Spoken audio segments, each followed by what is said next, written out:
back to Alaska and she decides she wants to reconnect with her culture, right? You know, it's like, what are we going to do? What, are we going to reject them? No. You know, like, no. Was it their fault? You know, like, it's like me. Like, I don't know Yupik, you know, but it wasn't my fault. Like, I just, like, you know, what was I supposed to do as a 2-year-old? Advocate for my rights as a Yupik language speaker? Yeah. You know, like, there are lots of things in our life that we can't help, and we shouldn't and we can't, like, reject people because of that, right? But the reason why I make that important distinction is also because just because you have the heritage, it doesn't mean that you could represent us and you could represent the culture, right?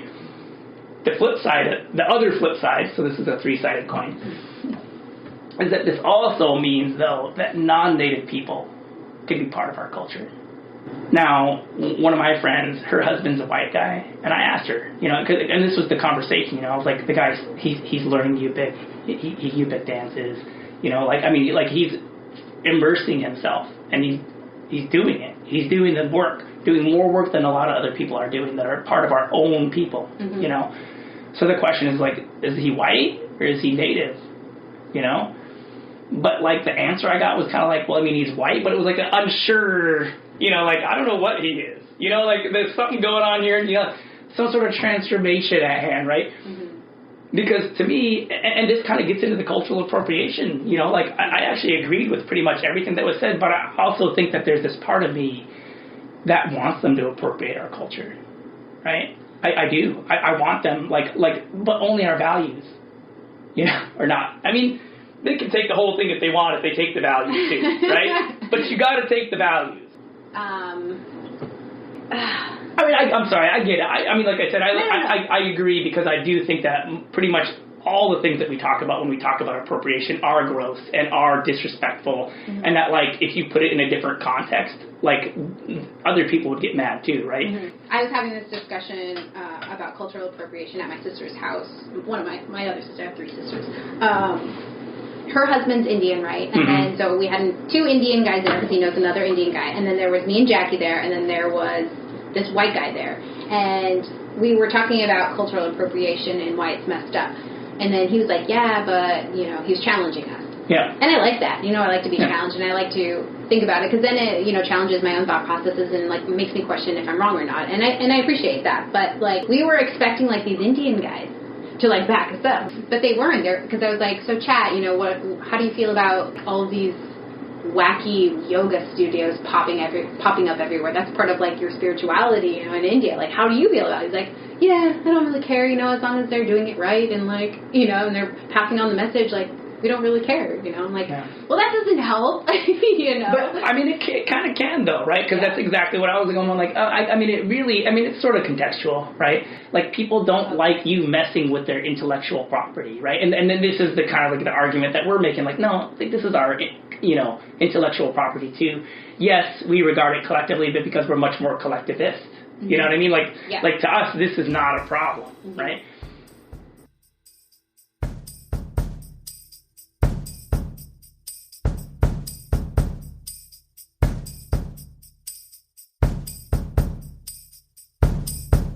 One of the things that Keenan talks about in his book is he says that people from 2 different paradigms have a really hard time communicating, right?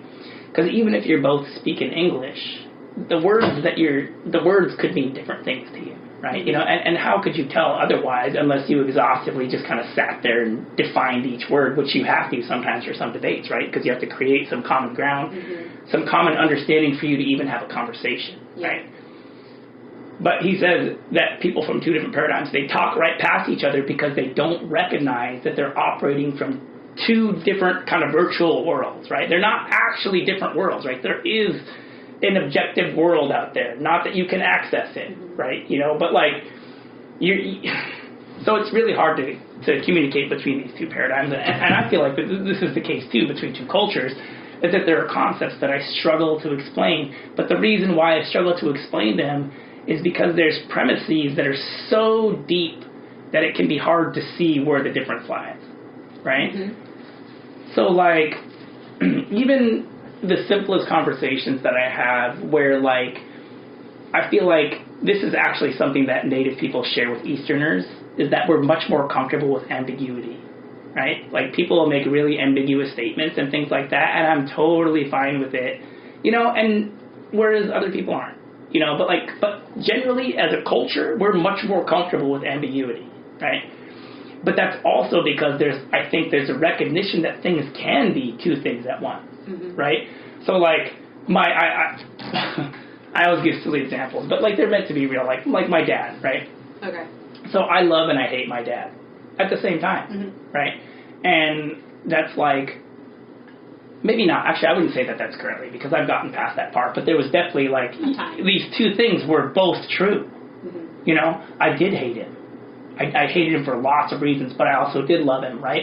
And maybe, like, for the most part, most of those things kind of coexisted within me, and I don't know if that caused problems for me mentally and emotionally, because I did eventually have to resolve it, but they both existed in me at the same time, and they just kind of, like, manifested at different times. So there was some times where I did love him more than I hated him, but the hate was still there. There were other times where I hated him more than I loved him, but the love was still there, right? And, like, these sorts of kind of ambiguous statements and ideas, I think, are much more comfortable to a people that are accustomed to seeing the world that way, because the way that the West sees the world and the way that the North and the East and, like, all other people see the world, they are different, right? So those fundamental differences, though, like, some of them are important, and then some of them aren't. And the question I think that we're faced with right now is really trying to figure out, like, which ones are important and which ones aren't, so that way we can pick our battles, because if something's not important, so here's an idea. Noam Chomsky talks about, like, when you, like, how you can start a revolution, like, within the system that already exists, right? And the functional reason why you're doing that is because if you use the systems that are already in place for your kind of, like, new revolutionary ideas, you're going to see the things that still fit and the things that don't, right? Because you don't want to throw away the things that don't need to be thrown away. A lot of work has been put into making our culture the way that it is today, and we don't just want to throw shit away willy-nilly, right? But there are shit that just don't work for us anymore, I mean, like, can we do arranged marriages anymore? Like, I mean, there's things, we used to give our firstborns to our parents, I didn't do it. My mom did, though, and her mom did. Wow. And I mean, is it obsolete is the question, though. It's like, why did they do it?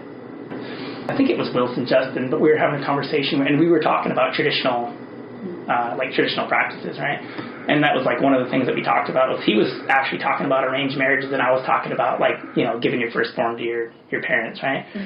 And he said that's actually why they did the arranged marriages. It was a very political, that they thought them through, said, okay, so we're going to marry this person to this person and this person to this person, and they created connections where there were none before, and they ensured peace throughout the region that way. That there were all these connections that were made all the time, and they ensured that they did them, right? And so he recognized that you can't do that today. He's like, I mean, you could try. Like, if I tried to do an arranged marriage for my son, do you think he'd listen to me? No. Right? But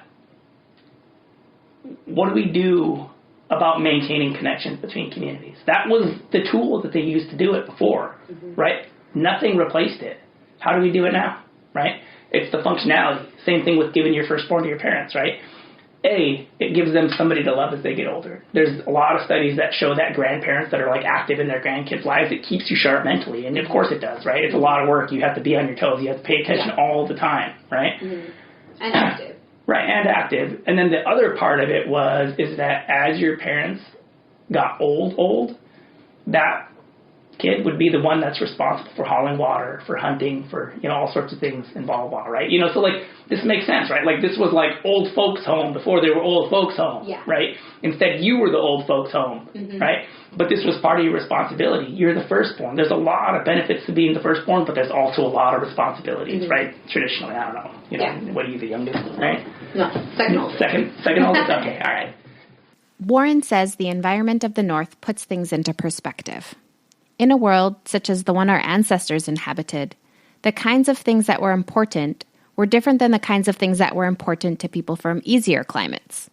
It demands no wasted actions. In these environments, people are very conservative. You stick to tried and true techniques. Epistemology in this context is pragmatic. When you really, like, when you understand the reason why things were done the way that they were done, because things weren't done for any old reason. You know, we definitely didn't do things any old way. You couldn't, right? The world that they lived in, and I can't stress this enough, right? Like, they lived in a context that we can't even understand, right? But the same is also true. You know, like, the world that we live in would be so foreign to our ancestors.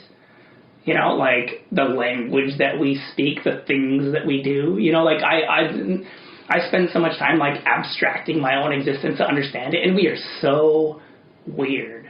Like, we are so weird. The things that we do and the things that we justify them with, like, you know, and you got to put it back in the context to get it, right? You know, and I think there's a lot of stuff that we lost, but I think the beautiful thing is that there's a lot of stuff that was preserved, and the other part about it is that the context that it existed in is still there, right? The lessons, right? Like, when you think about, like, when a culture is formed, right? So you've heard people like to use the word time immemorial, right? And I remember it kind of annoyed me, like, from a strict kind of anthropology, scientific perspective of saying, it's like, well, we all came from somewhere. We all came from Africa, so the stories that we've always been here clearly can't be true, right? But when I was really thinking about it, going, like, actually, you know, like, we were never the Yupik people until we got here. You know, like our culture was co-created with the environment. It's super obvious when you look at the languages and you look at how much the language is reflective of the environment itself and of the things that are there, right? And that environment also creates the context for how you understand the world. Somebody that was raised in the Arctic versus somebody that was raised in the desert, you know, they understand the world differently, right? Those are both very harsh environments. Actually, if you've ever read Frank Herbert's Dune, like, he talks about that there too. It's a harsh desert planet, right? And the people that, like, come from there are super hard. And actually, our people were and are probably still super hard. You know, I think we're getting a little soft. I feel pretty soft, right? But, like, what is it? Belle Herbert. Her history. I can't remember the name of it, but she was like 100-and-something-year-old Gwich'in woman in, like, 1950. She was alive for a long time, and she remembers a world that very few people remembered. And when she was talking about it, she's like, when I was a young girl, she's like, the young men used to just chase down the caribou. You know? And it's like now it's like I'm over here, like, going, like, you know, making 500-yard shots, you know, like, where, like, my ancestors just chased it down and probably threw it to the ground. You know, like, just like, yeah, that's right, you know? But, like, and there are, we obviously we can do it. You know, like, the Superman of the world, you know, the strength computers, like, clearly, if you put the effort into it, the human body is capable of a lot of stuff. And the context that we existed in was a world that forced you to be incredibly hard, both culturally, and I actually think that this is one of the things, again, it gets removed from the context, you know, because it's like the Inuit cultures, like Yupik and Inupiaq and stuff like that, you know, they kind of come across as very nice, right? And I do think that's true, right? It's nice and it's honest, right? And I think that this is something, like, I get complimented on this all the time, and I think it's the dumbest thing to be complimented on. That I'm honest, that I'm, like, a straight shooter, that, like, you know, somebody's like, I'm pretty sure that you don't ever say anything that you don't really believe, you know, and I'm just going, like, well, what do you? You know, like, why? You know, like, why? What a weird thing to compliment me on, right? All right. But, like, we're a very honest culture, right? And we are a nice culture, but do you know why we are a nice culture? I mean, for me, I think that we're nice because it's hard. Like, life is hard, right? Already. So when you are hanging out with someone, you don't want to put anyone under any more stress than that they're already under. And so that's what I think. That's why, I mean, every time I see an Inupiaq, I feel like I know that they're Inupiaq because they're like, there's just like a smile in your eyes, right? And so then whenever I see other Native groups, I'm like, I don't know, you know? And then that's funny, too, because, like, I know that we used to have, like, wars and stuff. Like, and for sure. Yeah, and I actually think it's important to recognize all that stuff. Like, I do think that we definitely get dehumanized on some level. Like I really think that there's a lot of people in this country that view Native Americans and Alaska Natives as, like, woodland fairies that care about the environment, you know? And I'm going, like, I don't know, man. Like, you know, like, my cousin's pretty into drilling. You know, like, he's definitely in the drill camp, like, and he's definitely Native, you know, like, right, you know, and but it does us a disservice to dehumanize us that way, right? I mean, like, we even do it to ourselves, you know, we put our ancestors up on a pedestal, you know, And I promise you that your ancestors aren't comfortable up there. You know, they would not want you to put them up on a pedestal. You know,